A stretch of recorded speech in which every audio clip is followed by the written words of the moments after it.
Mais celui-là, nous partons pour la découverte des meilleures saisons 1 en série télé de l'an de grâce 2018. Comme d'habitude, pas mal de propositions, pas mal de bonnes découvertes. Mais cette année, j'ai bugué. C'est la première fois que je peux pas tout regarder.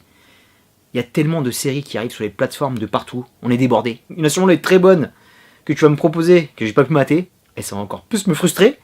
Mais on va pas être sur tous les fronts de l'attaque. 2018, c'est vraiment l'année où j'ai sélectionné à mort. Une grosse épuration. J'en ai découvert des très bonnes. Un peu moins qu'en 2017. Je pense qu'il y a eu de très bonnes séries. Mais si les 2 premiers épisodes ne me captivent pas, je lâche l'affaire. Parce qu'il y a trop de choses. Entre les films, les séries, Red Dead Redemption. J'ai même pas fait 20% du jeu. C'est impossible. Alors changer le continuum espace-temps, c'est... On va plus s'en sortir, bordel. Let's go! Nominé! Il y en a 3 que j'ai intégrés dans mon top 10 et que j'ai tège. Et comme je les ai beaucoup aimés, je leur donne la mention honorable. Une série que j'ai vraiment appréciée. Mention Mi Amor España, Élite. Alors je sais pas si on dit Élite ou Élite, mais super série. Les Espagnols m'ont encore attrapé par le callback. Après Casa de Papel, il récidive avec à peu près le même casting. C'est les 3 plus jeunes de la Casa de Papel avec d'autres acteurs qui sont vraiment très bons. Tous les personnages sont excellents. Ils sont explorés de fond en comble. Un magnifique teen thriller. Rondement mené, addictif, je t'ai même pas plié ça en une semaine. Franchement, quand tu vois ces jeunes acteurs espagnols, ils jouent avec El Fuego, El Sangre, et ça fait plaisir. Élite. Deuxième nominé, Jack Ryan, avec John Krasinski, je kiffe cet acteur. Série vraiment sympa, très solide, bien référencée historiquement. Les Américains commencent à ranger un peu leurs freins au niveau du manichéisme, et Jack Ryan est bien rentré dans cette boucle, nous donner une série tout à fait regardable, agréable, avec la bonne gravité qu'on souhaite sur ce genre de série. Jacko. Une autre excellente qui vient de AMC, Terror, magnifique série historique horrifique. Milieu du 19e siècle, il y a une expédition de la marine britannique qui sont à la recherche de la porte du Nord, et les mecs qui vont se retrouver coincés, il va se passer pas mal de choses qui font bien flipper, franchement ça fout la pétoche, c'est hyper bien fait, super acting, des super visuels, c'est de la bombe atomique. Terror. Rentrons dans le top 10. Ouvrons le bal à la 10e place, avec Altered Carbon. Netflix nous livre une magnifique série de science-fiction, dans un univers en mode Blade Runner, beaucoup plus bourrin et sexuel. Alors attention, c'est super complexe, il y a beaucoup d'enjeux, mais la série m'a séduit par ses visuels sidérants, de l'action qui va à fond les ballons, mêlant à la fois le contemplatif et une narration bien dense. On a aussi une bonne réflexion poussée sur l'afterlife et le reste de l'humanité au 24e siècle. Superbe casting, emmené par le sculptural suédois Joel Kinnaman, qui a gardé à la fois son côté arrogant et attachant qu'il avait dans The Killing, et on a des persos secondaires de haute volée, comme James Purefoy, et un casting féminin de charme, je t'en dis pas plus. 9ème place, On My Block. Encore sur Netflix, un véritable coup de cœur. C'est Stranger Things qui rencontre Melan Society et les princes de la ville. Un vrai kiff. Ces gamins sont trop attachants, c'est super drôle, ça va super vite, de la bonne vanne. J'ai été super frustré qu'il n'y ait que 10 épisodes, parce que c'est un format 20-25 et tu vois pas le temps passer. Et ils arrivent à te mêler de la comédie avec un vrai drame humain, un drame de société. Ce sont des gamins qui vivent dans des quartiers chauds et pauvres de Los Angeles. Ils sont sûrement estelés. Et cette facette de leur vie ne passe pas à la trappe et n'est pas édulcorée. Vous êtes bons les showrunners. On My Block. 8ème place. Nous partons dans l'univers super-héroïque avec Cloak and Dagger. Cap et l'épée, je connaissais des comics Marvel. Je n'ai pas lu d'aventure de leur duo. Je les ai plutôt vus dans des crossovers. Et j'ai trouvé cette adaptation Marvel série magnifique. On a une superbe origin story teenager, menée avec plein de tact. Je connaissais pas vraiment le background, mais ici il est super bien creusé. On a des personnages qui sont complexes, qui sont meurtris par un drame, et ce que j'ai beaucoup aimé, on laisse à ces personnages le temps de progresser et de gérer leurs nouvelles habilités. Très cool. Bien sûr ils vont faire un maximum d'erreurs, mais ils vont apprendre, ils vont souffrir, nous donner des épisodes solides avec une tonalité pesante et dramatique. Autre point fort de la série que je tiens à souligner, il y a une magnifique cartographie d'une de mes plus belles villes au monde, la Nouvelle-Orléans. C'est le New Orleans post-Katrina, une ville encore meurtrie, coupée en deux entre ses riches et ses pauvres. Ça parle d'environnement, on a le folklore du Bayou qui est bien représenté, et également de la corruption policière, qui touche souvent les villes qui ont été frappées par des catastrophes naturelles. Autre aussi point fort, pour faire partie de l'univers partagé, je sais pas ce que ça va donner avec le MCU, avec Netflix c'est un peu mort, même si Misty Knight est nommé, il y a le Monsanto de Marvel, qui est, on va dire, le Nemesis de cette saison, Roxxon Corp, en mode bad guy, voire pour une saison 2, je sais pas si ça a été renouvelé, où il y a un petit cliff à la fin, super intéressant. À suivre. Le nominé est The Last OJ, All Generation. Vraie surprise, j'ai regardé le pilote vraiment par hasard, ça m'a explosé à la poire. C'est trop beau.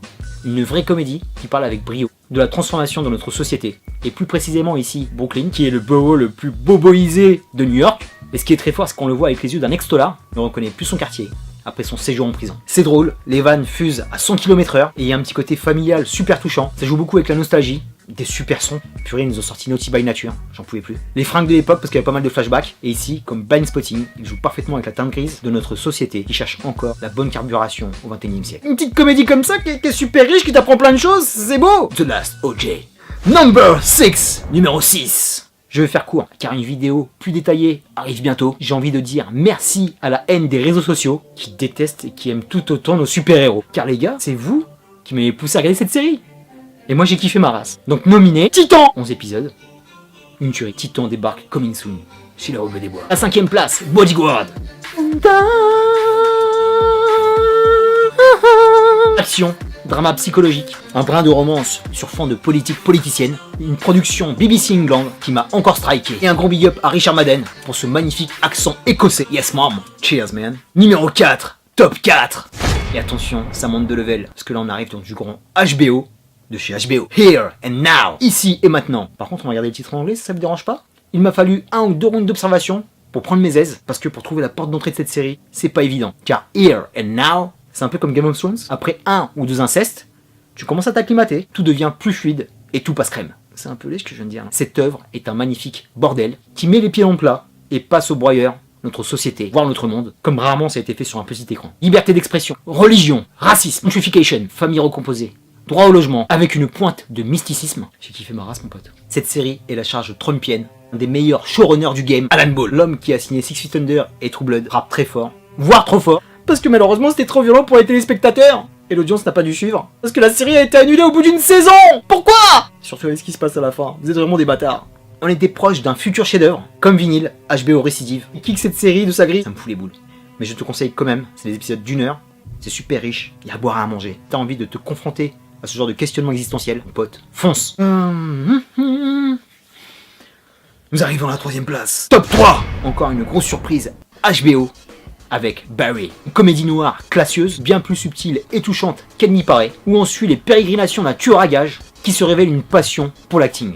Barry c'est complètement barré, c'est facile. C'est à la fois drôle et émouvant. Gros big up à cet acteur qui m'a mis sur le cul. D'habitude, il officie dans des comédies potaches. Bill Hader qui a tout arraché. Ils nous ont même ramené Henry Winkler, Franzarelli. Barry a bien mérité sa 3ème place. Et attention, là c'est gros level, coup de cœur et superbe série qualitative qui vont au-delà de la simple émotion du rebeu. Quoique, il y a quand même honnêtement une grosse part de nostalgie, surtout sur la 2ème place, qui va être surprenante. Mais à l'instar de Titan, je vais te faire une vidéo détaillée, je vais juste la nominer. Un tonnerre d'applaudissements et de kata pour Cobra Kai. C'est une tuerie, c'est un des plus beaux trucs que j'ai vu cette année. Tout ce que je voulais voir pour une séquelle de ce film légendaire qui est Karate Kid. Rest in peace, Miyagi-san. Donc coming soon, je te promets, parce que faut en parler, c'est un bijou. 1ère place, gros level, et là aussi, je suis vraiment désolé. Dès que les séries me touchent autant, j'ai oublié de faire une vidéo qui leur sont consacrées et pas juste les nominer sur un top, parce que c'est mal poli, c'est péché, ça se fait pas. Donc cette 1ère place, je veux un tonnerre d'applaudissements, pas trop fort, parce que la maison est hantée, les fantômes sont assez vénères. Un chuchotement pour féliciter The Haunted of Hill House. C'est un perfect sur toute la ligne. Quelle série, je peux le dire objectivement, cette série est un chef-d'œuvre, il n'y a pas un pet. Donc The Haunted of the Hill House, tu as bien mérité ta 1ère place de cette magnifique chaîne qui est Rebeu des Bois Chronicles. Terminus pour le top 10 de mes meilleures séries en saison 1 2018. Petit tête un peu long, non? N'hésite pas en commentaire à me proposer ton top 10 de ce que t'as kiffé cette année. De ce que t'as pas kiffé aussi, tu peux le dire, c'est des séries qui t'ont pas plu dans mon top. Ma vidéo est démocratique. Je te dis à très bientôt pour de prochaines vidéos. D'ici là, porte-toi bien. Merci de ton soutien franc et massif. Merci d'avoir été au bout de cette vidéo. Ça me fait plaisir. Peace and love. Bordel!